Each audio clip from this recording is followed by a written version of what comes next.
পুলিশদের ঘৃণা করবে সাধারণ মানুষ, বিবেক সম্পন্ন বুদ্ধিজীবীরাও। আপনারা সবাই ভুলে যাবেন AK-47 মতো মারাত্মক অস্ত্র পাওয়া গিয়েছিল আসামিদের কাছে। যদি জনগণের কাছে ধরা পড়ে ওই আসামিরা গণপিটুনিতে মারা যেত, আপনারাই বলতেন ভালো হয়েছে, পুলিশের কাছে গেলে ছাড়া পেয়ে যেত।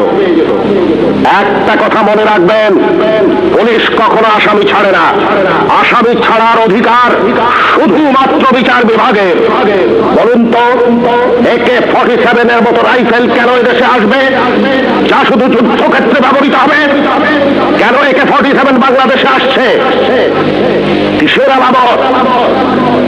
9 শুটার বন্দুক কেন টিসিবির মাধ্যমে হাজার হাজার বন্দুক সাধারণ মানুষের হাতে তুলে দেওয়া হচ্ছে? কেন?